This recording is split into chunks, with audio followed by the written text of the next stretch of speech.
Middle school Tilakwada में आप सभी का हार्दिक स्वागत है। कक्षा 11 विषय हिंदी, गद्य 18 पहली चूक। उनके लेखक है श्रीलाल शुक्ल।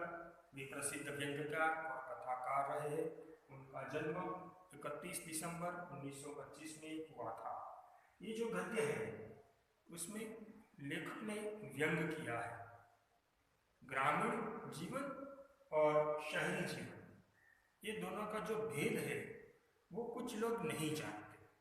शहर में लोग रहते हैं, वे गांव के वातावरण से अपरिचित होते हैं, मगर सिनेमा के जैसे अन्य जो माध्यम होते हैं उनमें जो गांव का चित्र वो देखते हैं और उसको देखकर वो वहां जाने का ऐसे कार्य करने की उनको धुन सवार होती है और वे जाते हैं और फिर वहाँ का वास्तविक कार्य देखकर वो वापस चले आते हैं। यहाँ ऐसा ही व्यंग किया है।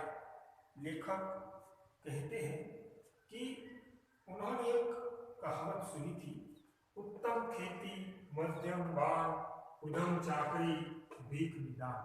अर्थात खेती ही उत्तम है, उससे हमारा शरीर मध्यम रहता है और चाकरी, किसी की चाकरी करनी नहीं होती और किसी से भीख नहीं मांगनी पड़ती।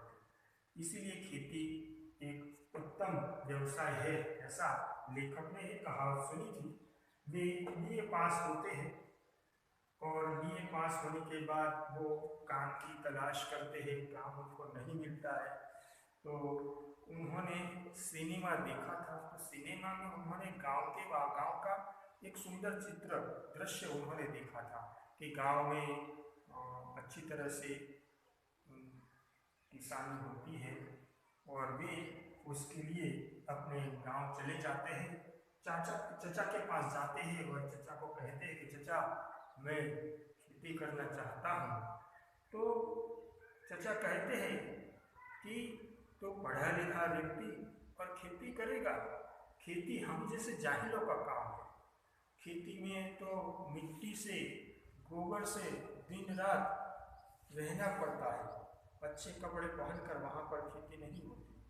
तो वो लेखक कहते हैं कि नहीं, मैं यहाँ पर आकर खेती करूँगा और वो खेती करने के लिए आते हैं और फिर वो वहाँ पर आते हैं।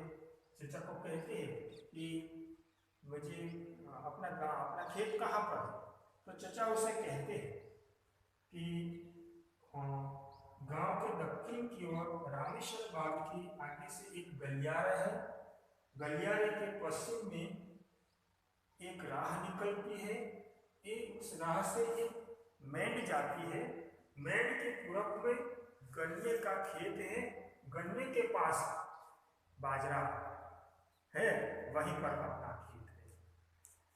अब लेखक घर से जाते हैं खेत जाने के लिए। अब उन्होंने सिनेमा में देखा था कि हरे भरे खेत होते हैं, हरियाली होती है, सब कटाई होती है और किसान की औरत रोटियां लेकर आती है, कुएं से पानी निकलता है। वो सब अच्छे अच्छे सुंदर दृश्य उन्होंने सिनेमा में देखे थे। वहाँ वो चलता है तो ऐसा कुछ नहीं दिखाई देता। वहाँ वो सिनेमा में उन्होंने देखा था कि वहाँ आँख मिचौनी भी होती है, पर यहाँ पे ऐसा कुछ नहीं दिखाई देता। वो धीरे धीरे आगे जाता है, चचा ने जहाँ बताया था वैसा खेत वो ढूंढते हुए आगे जाता है। उसे गन्ने का पता था तो वो गन्ने के खेत के पास जाता है और वो वहाँ पर जाकर जो भीड़ थी वहाँ पर जाकर वहाँ वो एक किसान से पूछता है कि क्या आपका नाम बाजरा तो नहीं है। तब वो किसान जो सामने खड़ा था वो जोर से हंस देता है और वो कहता है कि ये क्या बात कर रहे हो आप, मेरा नाम तो रामचरण है।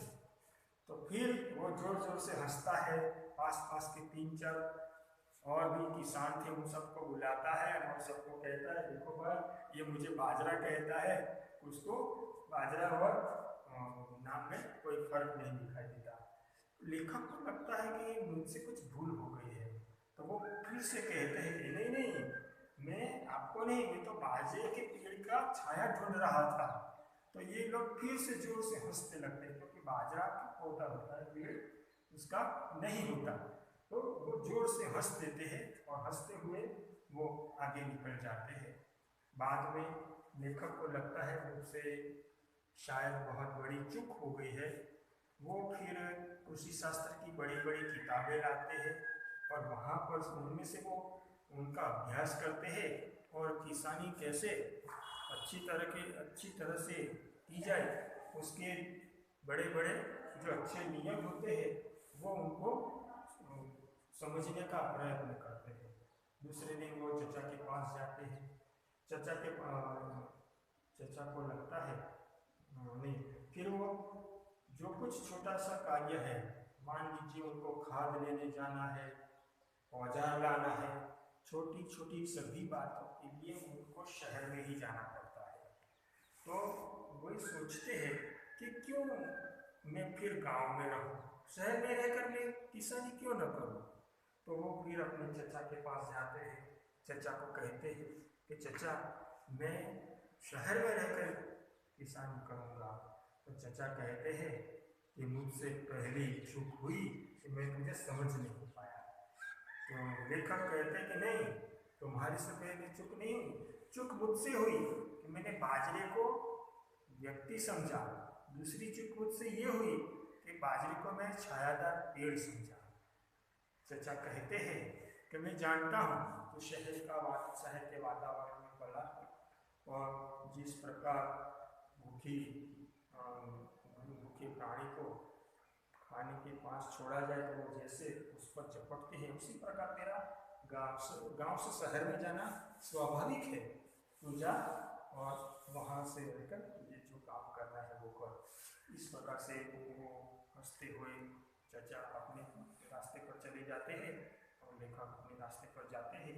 इस प्रकार पूरे गद्य में लेखक ने एक व्यंग किया है कि हम सिनेमा की बातों में आ जाते हैं कि सिनेमा में जो सुंदर दृश्य दिखाते हैं ग्राम्य जीवन के, वहाँ पर वैसा वास्तव में होता नहीं है। और उसी से ऐसे कई सारे माध्यम होते हैं जिनसे हम गांव की ओर बढ़ते हैं। गांव में जाना बुरा नहीं है और उसका पूरा हमें उसके वातावरण से हमें परिचित होना चाहिए कि गांव में क्या होता है, कैसे होता है, और उस वातावरण के हिसाब से हमें वहाँ पर डलना होता है। वैसे कार्य अगर हम कर सकते हैं, उनको हम अपना सकते हैं तो ठीक है, मगर हम शहर का माहौल लेकर, शहर का वातावरण लेकर हम गांव में नहीं रह सकते। ऐसा लेखक यहाँ हमें व्यंग के माध्यम से बताते हैं। आभार।